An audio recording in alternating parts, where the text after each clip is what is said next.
बुद्ध के अनुसार आलस्य और कमजोरी का मुख्य कारण मानसिक और शारीरिक निष्क्रियता है। जब मन में नकारात्मक विचार हावी हो जाते हैं और शरीर निष्क्रिय हो जाता है तो व्यक्ति धीरे धीरे आत्मशक्ति को खो देता है। इस कारण वह जीवन में आगे बढ़ने की क्षमता खो बैठता है। लेकिन बुद्ध ने हमें आलस्य और कमजोरी को दूर करने के लिए कई महत्वपूर्ण शिक्षाएं दी हैं, जिनका पालन करके हम अपने जीवन को सफल और सार्थक बना सकते हैं। आलस्य और कमजोरी के कारण। बुद्ध ने बताया कि आलस्य और कमजोरी के कई कारण होते हैं। असंतुलित आहार। जब हम सही और पौष्टिक भोजन नहीं करते तो हमारा शरीर कमजोर हो जाता है। अत्यधिक आराम और निष्क्रियता। जब हम जरूरत से ज्यादा आराम करते हैं तो शरीर और मन दोनों निष्क्रिय हो जाते हैं। नकारात्मक विचार और मानसिक बोझ। जब व्यक्ति के मन में नकारात्मक सोच होती है तो वह किसी भी कार्य को करने के लिए प्रेरित नहीं हो पाता। भय और असुरक्षा। जब व्यक्ति को असफलता का डर होता है तो वह प्रयास करने से बचता है और धीरे धीरे आलसी बन जाता है। लक्ष्य का अभाव। जब जीवन में कोई उद्देश्य नहीं होता तो व्यक्ति बिना किसी प्रेरणा के निष्क्रिय बना रहता है। आलस्य और कमजोरी दूर करने के बुद्ध के तरीके। एक, सही आहार और स्वास्थ्य का ध्यान रखना। बुद्ध के अनुसार हमारा शरीर एक मंदिर की तरह है और इसे स्वस्थ रखना आवश्यक है। यदि शरीर कमजोर होगा तो मन भी कमजोर हो जाएगा। इसीलिए हमें पौष्टिक भोजन करना चाहिए और नियमित व्यायाम करना चाहिए। बुद्ध के अनुसार हमें इन बातों का ध्यान रखना चाहिए। संतुलित आहार लें, जिसमें हरी सब्जियां, फल और अनाज शामिल हों। अधिक तैलीय और मसालेदार भोजन से बचें। नियमित रूप से व्यायाम करें और प्राणायाम का अभ्यास करें। समय पर सोएं और सुबह जल्दी उठें। 2, नकारात्मक विचारों को छोड़ना। बुद्ध ने सिखाया कि नकारात्मक विचार मनुष्य के सबसे बड़े शत्रु होते हैं। जब व्यक्ति हर समय चिंता और डर से घिरा रहता है तो वह किसी भी कार्य को करने की इच्छा शक्ति खो देता है। इसलिए ध्यान और आत्मनिरीक्षण के माध्यम से अपने विचारों को सकारात्मक बनाएं। अतीत की गलतियों को भूलकर वर्तमान में जिएं। हर समस्या को एक सीख के रूप में लें और समाधान खोजें।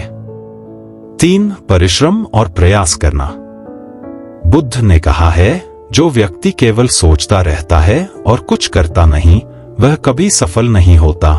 इसलिए यदि हम आलस्य और कमजोरी से बचना चाहते हैं तो हमें लगातार प्रयास करना चाहिए।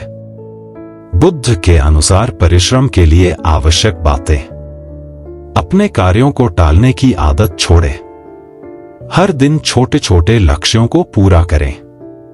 धैर्य और संकल्प के साथ कार्य करें। 4, दिनचर्या में अनुशासन लाना। बुद्ध ने अनुशासन को जीवन की सबसे बड़ी शक्ति बताया है। जब हम अपने दिनचर्या में अनुशासन रखते हैं तो हम आलस्य से बच सकते हैं। इसके लिए एक निश्चित समय पर सोएं और जागें। दिन भर की योजना बनाएं और कार्यों को प्राथमिकता दें।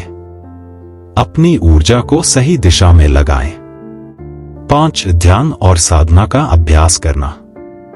बुद्ध के अनुसार ध्यान और साधना से मन शांत रहता है और आलस्य दूर होता है।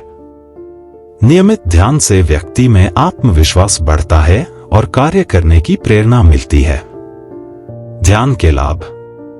मानसिक शांति और सकारात्मकता मिलती है। निर्णय लेने की क्षमता बढ़ती है। आलस्य और मानसिक तनाव दूर होता है। 6, सत्संग और अच्छे लोगों के साथ रहना। बुद्ध ने बताया कि व्यक्ति का चरित्र उसके संगति पर निर्भर करता है। यदि हम आलसी और नकारात्मक लोगों के साथ रहेंगे तो हमारा मन भी वैसे ही बनेगा। इसलिए हमेशा सकारात्मक और प्रेरणादायक लोगों के साथ समय बिताएं। अच्छी किताबें पढ़ें जो प्रेरणा दें। सफल और कर्मठ लोगों से सीखें। 7 भय और असुरक्षा से मुक्त होना। बुद्ध ने सिखाया कि जब तक व्यक्ति अपने डर से मुक्त नहीं होगा, तब तक वह अपने लक्ष्य को प्राप्त नहीं कर सकता। इसलिए असफलता के डर को अपने ऊपर हावी न होने दें। हर स्थिति का सामना आत्मविश्वास से करें। खुद पर विश्वास करें कि आप किसी भी चुनौती को पार कर सकते हैं। 8 करुणा और सेवा का भाव विकसित करना। जब हम निस्वार्थ सेवा करते हैं तो हमें अपने जीवन का सही उद्देश्य समझ में आता है। बुद्ध ने सिखाया कि सेवा करने से आत्मविश्वास और कर्मठता बढ़ती है। सेवा के लाभ: आलस्य दूर होता है और व्यक्ति सक्रिय रहता है। मन में सकारात्मकता और संतोष की भावना आती है। जीवन में एक नया उद्देश्य मिलता है।